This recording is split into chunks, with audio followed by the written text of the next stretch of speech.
Hello, and thanks for tuning into the show that goes around the continent to bring you stories near and far. I'm Joke Rogers at Channels Television here in Lagos, and I'm joined by Vincent McQuarrie from the Voice of America in Washington, D.C. Thanks, I'm Vincent McQuarrie at the Voice of America. Happy to be with you again for another edition of Africa 54. Let's start off with the latest from Nigeria.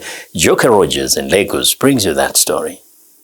The Lagos state government in southwest Nigeria now runs electric trains to move more commuters across the metropolis, thereby eliminating constant traffic gridlock.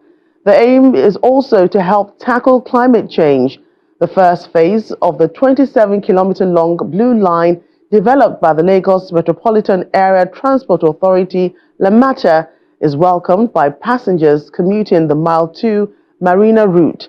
It runs on an elevated platform all the way to the National Theatre station and terminates at Mile 2 for now.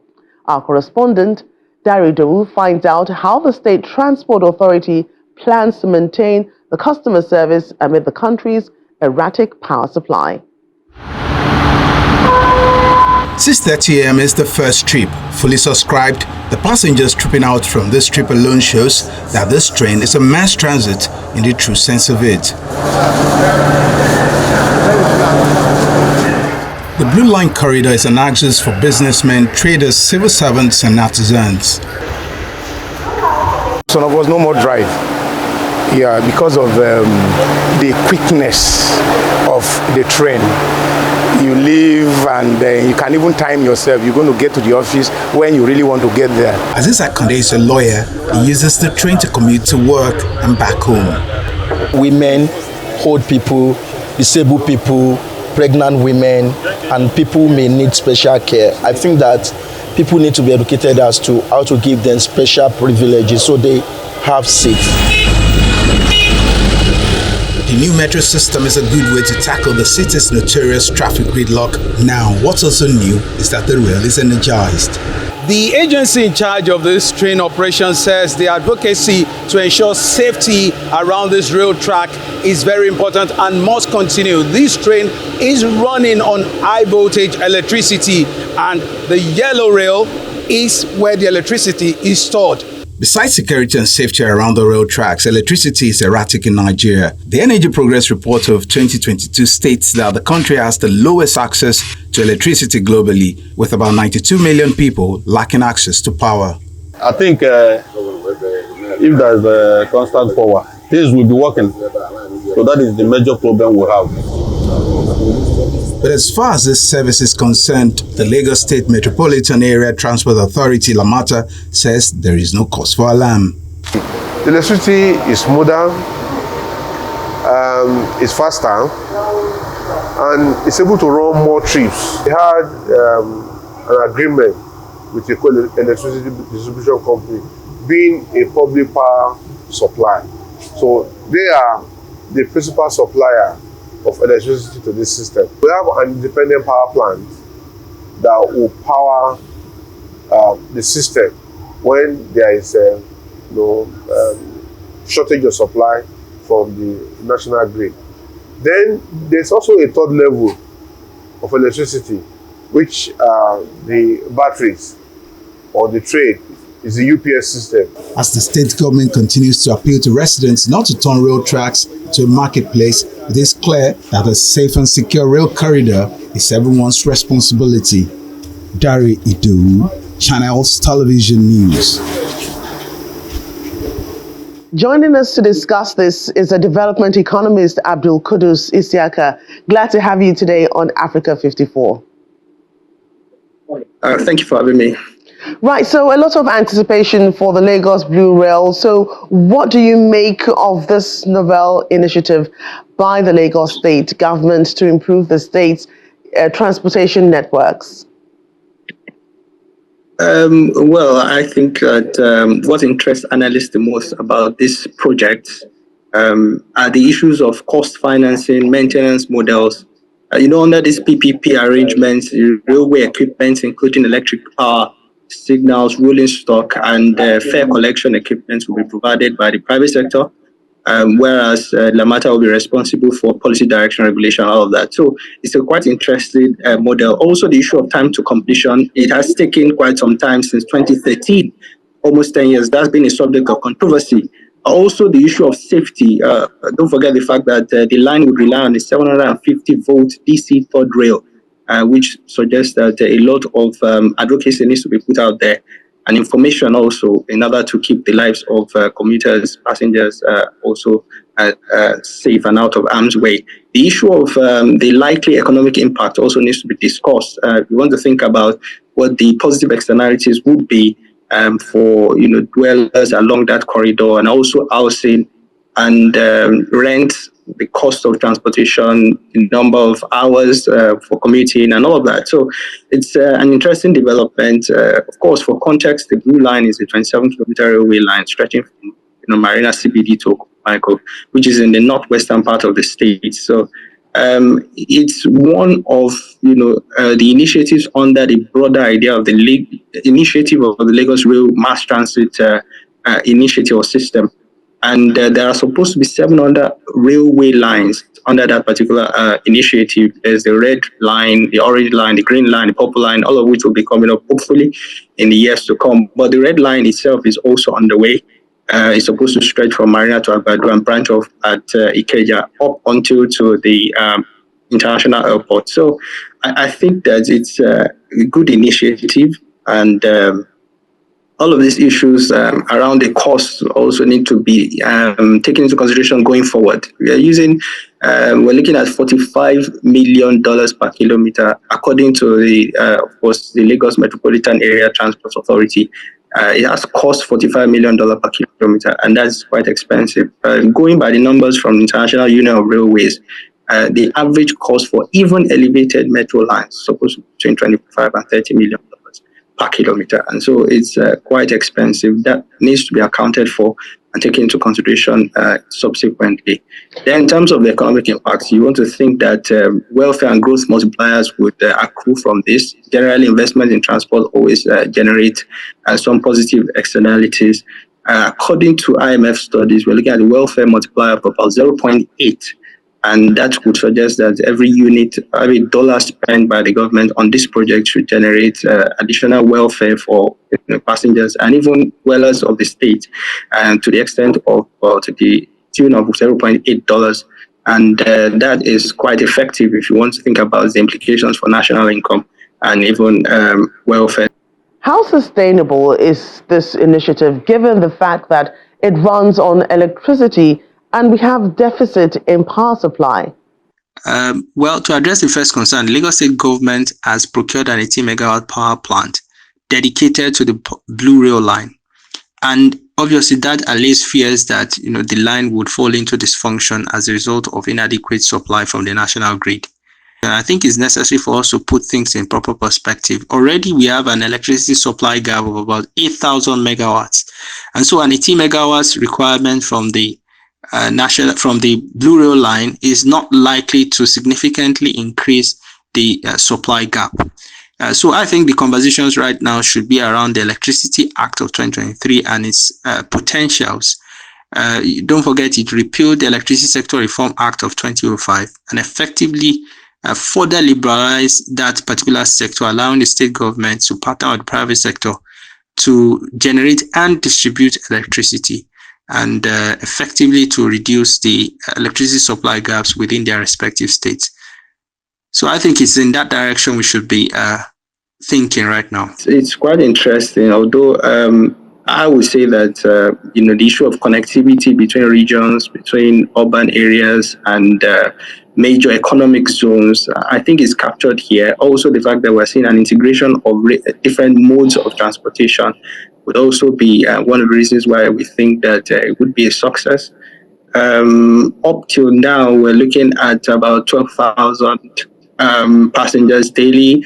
We should see that ratchet up to about 250,000 passengers on a daily basis the moment we see an increase in the number of trips per day. So it's an interesting one. We hope that it would be replicated in other parts of the city. It's still yet only along one single corridor between Marina and and Mile 2.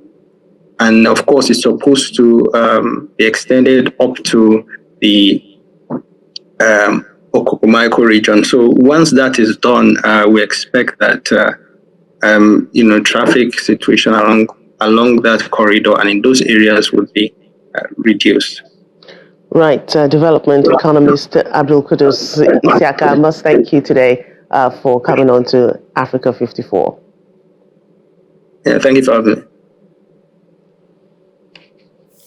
We want to know what you think about Africa 54 and the stories we cover. Join the conversation on Facebook. The address is Africa 54 and check out our headlines 24/7 on voaafrica.com. After the break, with the rising threats of electronic fraud in Nigeria, vulnerable people face heightened barriers to safe and accessible financial services.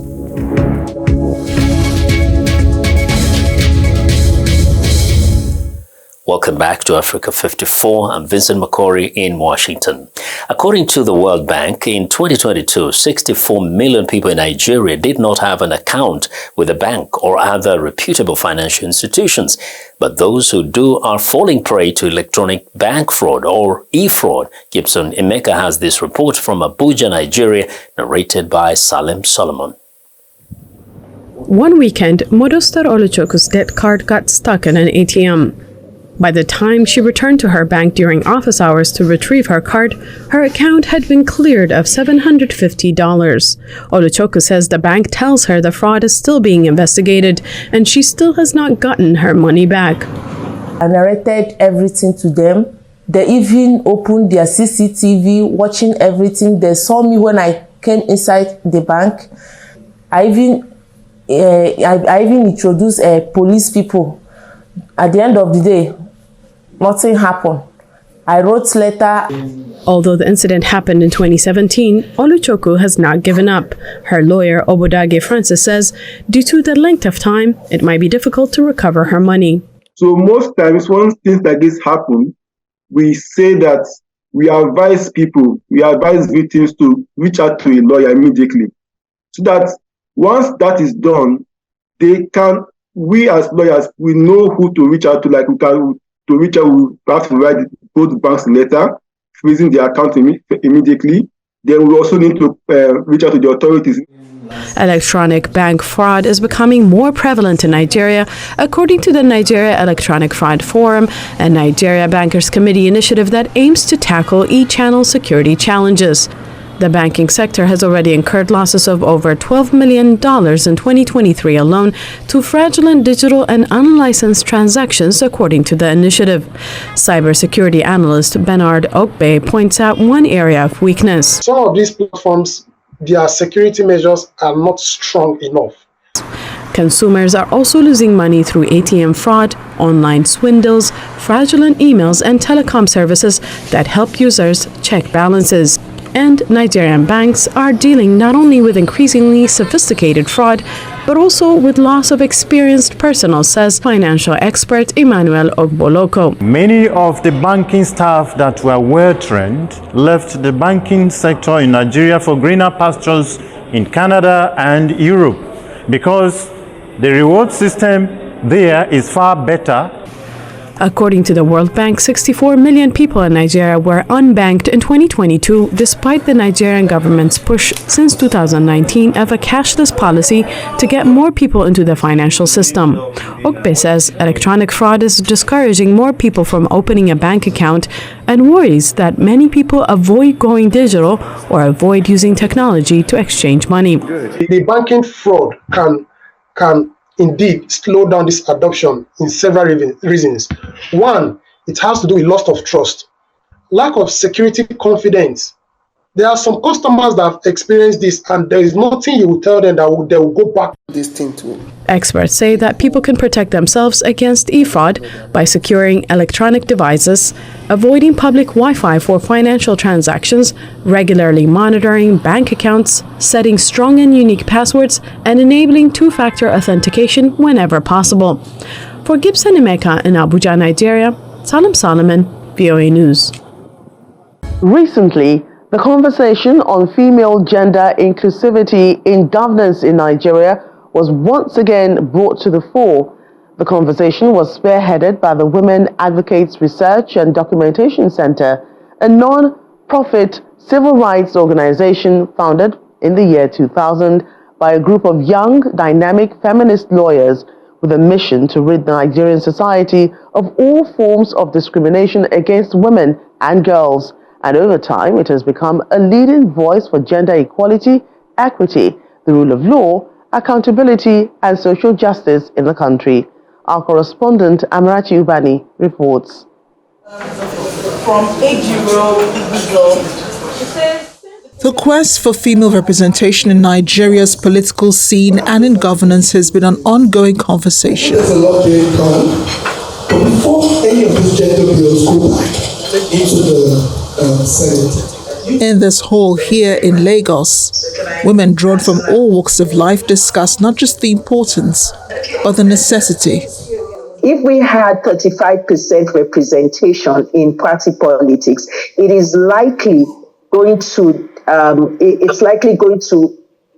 demystify, partisan politics and encourage the participation of women.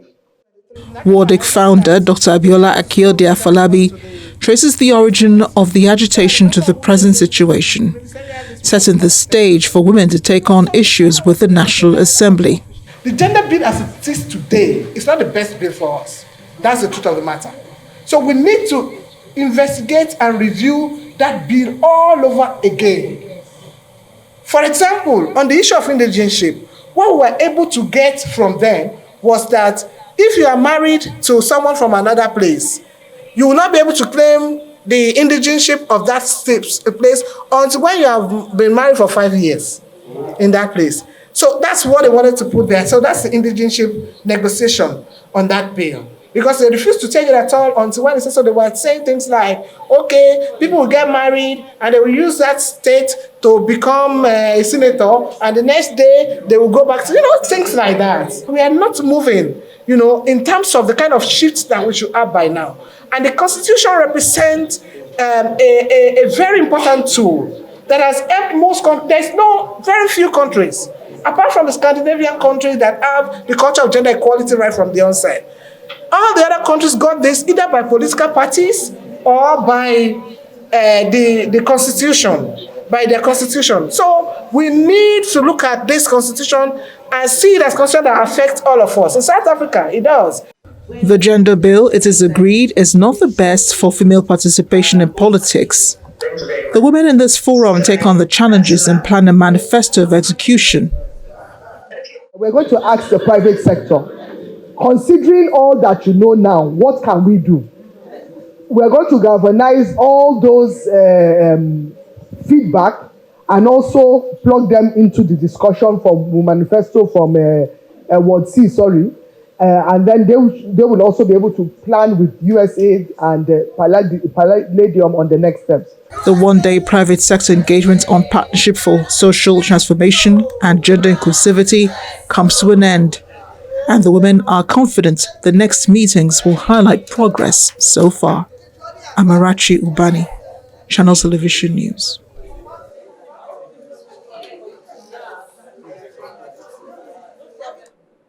It's time for a short break. As we do, we remind you to visit our website, channelstv.com, for news and programming around the clock. You can also find us at youtube.com/channelsweb. And still to come, we see how a young woman uses music and art to explore the painful legacy of mixed-race South African winery workers. Welcome back to Africa 54. I'm Vincent McCory in Washington. In late July, Ghana's parliament voted to make it a crime to accuse a person of witchcraft. If the president signs the bill into law, it will also force the closure of camps where hundreds of accused witches live in exile. Hamza Adams has the report, narrated by Grace Oyenubi. Every morning, Fatima comes to this camp to help her mother with chores. Her mother has lived here for 5 years, forced to flee her home after being accused of witchcraft. Fatima, who also goes by her first name, says her mother was accused of witchcraft in a part of northern Ghana where traditional beliefs are deeply rooted. But Fatima says her mother can't go back to her community because the stigma attached to such labels is hard to shake off. It's been 5 years since traditional healers in this camp declared that my mother was not a witch. We want to take her home, but the community is unwilling to accept her. That is the reason why I came here to take care of her. More than 500 people are living in this camp because they have been accused of witchcraft. Nearly 67% of people in the country accused of witchcraft are widows, according to a 2022 report by Song Taba, a human rights organization and susceptible to violence. In 2020, a 90-year-old woman was beaten to death in Kafaba, in Ghana's Savannah region, over a witchcraft accusation. Amnesty International's Genevieve Partington says such attacks are not acceptable. People feel if they accuse someone of being a witch, they can lynch them, beat them, let them, submit them to all sorts of human rights abuses, and it's not right. In July, Ghana's parliament passed a bill criminalizing the accusation of witchcraft, but the bill is still waiting for President Nana Akufo-Addo's signature. If implemented, the bill will also force the closure of camps housing accused witches across the country. A young violinist in South Africa is using music and art to explore the painful legacy of how winery workers at the time of slavery in the 17th century were given wine as part of their payment. The practice, known as the DOP system, was responsible for prevalence of alcoholism among mixed-race workers who were in the main labor force at the wineries. Lynn Rudolph's work exposes how the practice, introduced by Dutch colonialists and maintained under the apartheid era, damaged the mixed-race community's culture and established harmful stereotypes in the country.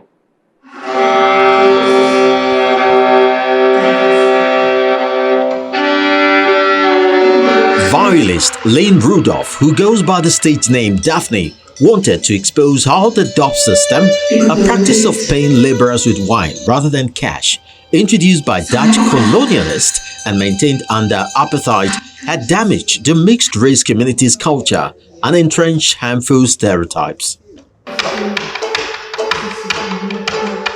The term colored, considered racist in some cultures, can be used in a neutral way in South Africa to talk about people who are of mixed race. Rudolph created and performed in a show called Dop is My Taal, which means alcohol is my language in Afrikaans, at an arts venue in Johannesburg. The show involved Daphne playing music she had composed, interspersed with excerpts from the South African national anthem, while another musician performed using beer bottles, domino pieces and thimbles, objects associated with the daily lives of farm laborers.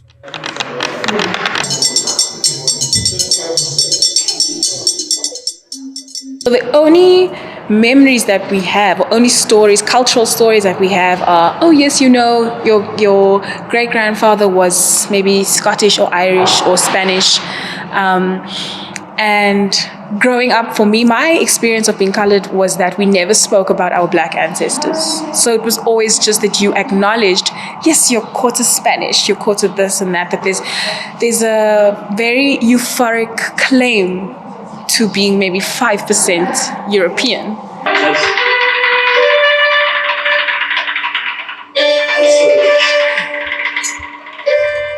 An audience member says the DOP system created a cycle of dependency, subjugation, poverty, abuse, and high rates of fatal alcohol syndrome, whose impact was still affecting communities today. For me, it really registered in so many ways because we struggle to fit in. It's always like it's either you over or you under, so you always have to fit in some way. So I love the fact that she's taking upon herself to do a work that speaks for so many other voices which won't speak because it's either you black or you white.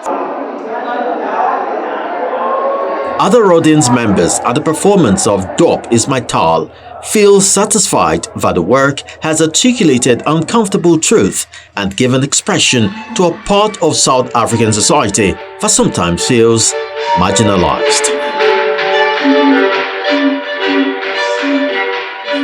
Well, and that's our show for today. You can find all the continent's top news and world news online at voaafrica.com. Check it out. I'm Vincent McCory in Washington. Channels Television has our last word. We look forward to bringing you another show next week. To remember that channelstv.com is your source for news and other programming. I'm Joka Rogers. Thanks for watching and goodbye.